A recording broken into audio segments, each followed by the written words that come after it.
The answer to the ultimate question of life, the universe, and everything is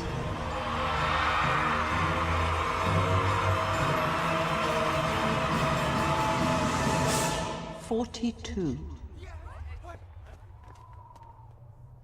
42?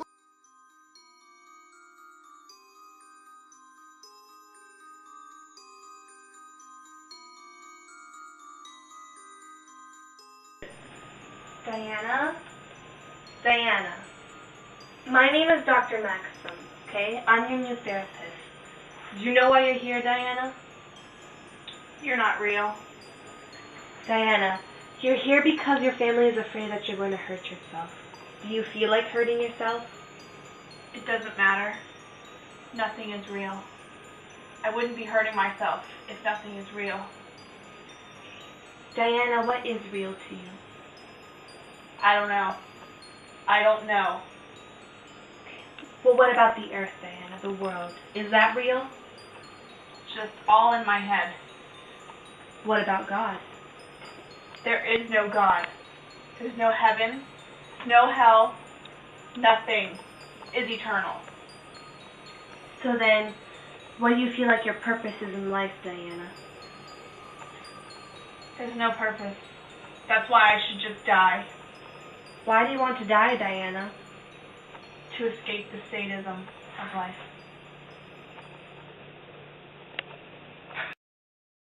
Busters, where God went wrong, some more of God's greatest mistakes, and who is this God person anyway?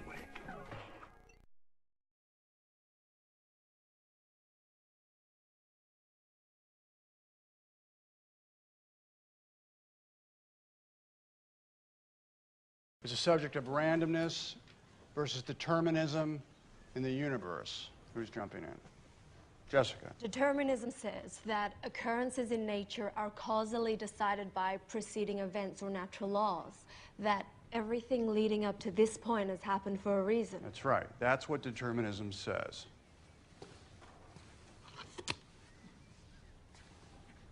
Spencer, tell me something about the sun.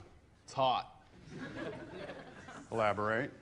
Temperature is about 10,000 degrees Fahrenheit on the surface, 27 million degrees at the core. Good. I want you to think about the perfect set of circumstances that put this celestial ball of fire at just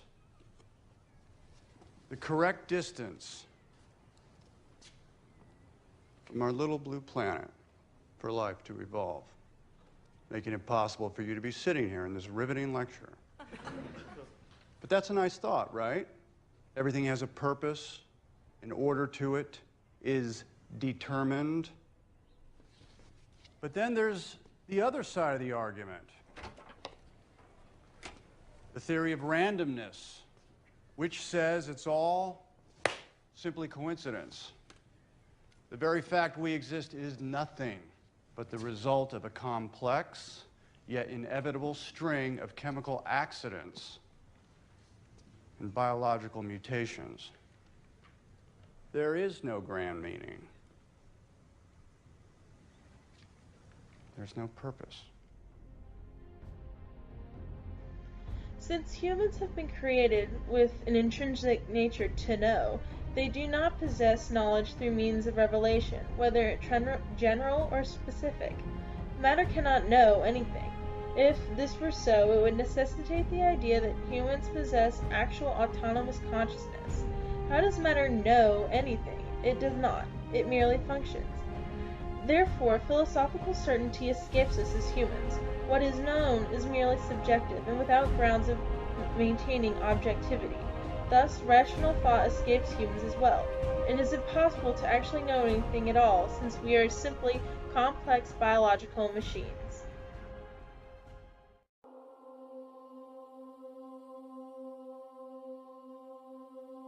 Diana, do you have any friends?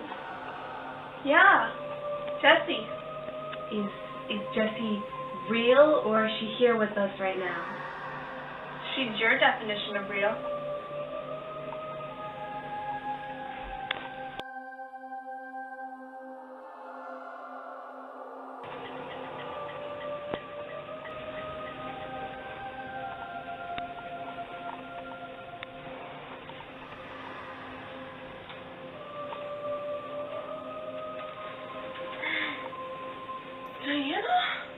It'll all be over soon.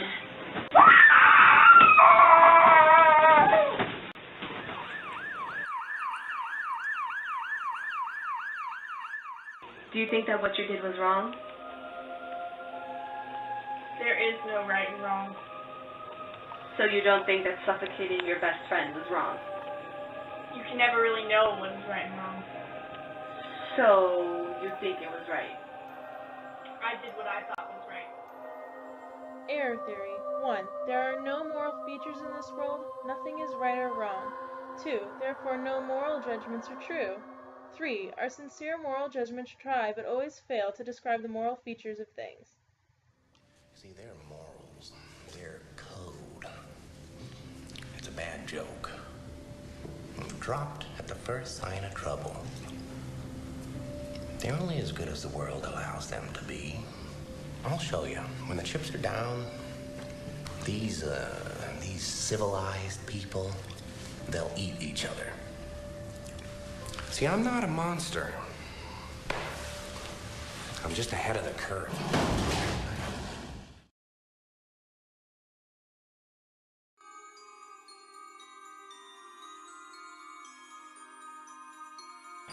I have now released Dr. Maxim from the absurdity of life, just as I have released my best friend, Jesse.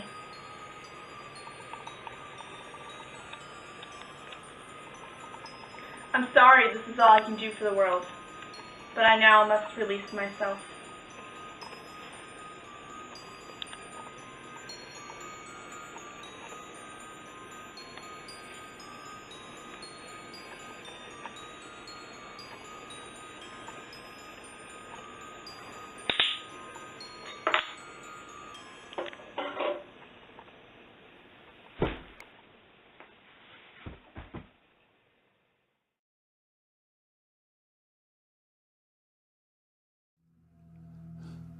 Out.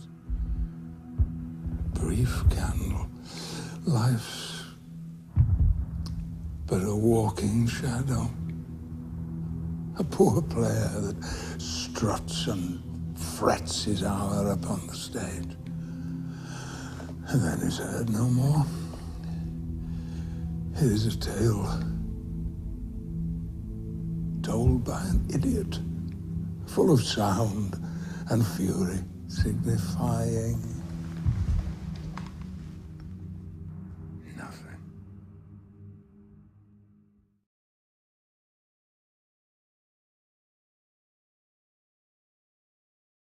For some time now, our whole European culture has been moving us toward a catastrophe, with a tortured tension that is growing from decade to decade, restless, violently, headlong, like a river that wants to reach the end.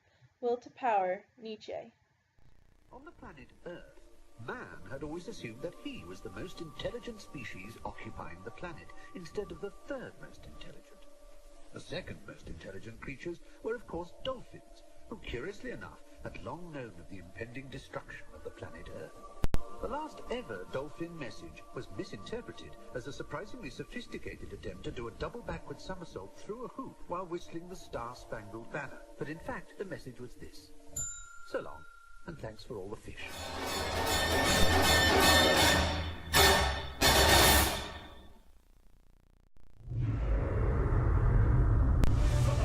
Thanks for all the fish. So sad that it should come to this. We try to warn you all, but oh dear, you may not share our intellect, which might explain your disrespect for all the natural orders and law around you. So long, and thanks for all the fish. This will all end in tears, I just know it.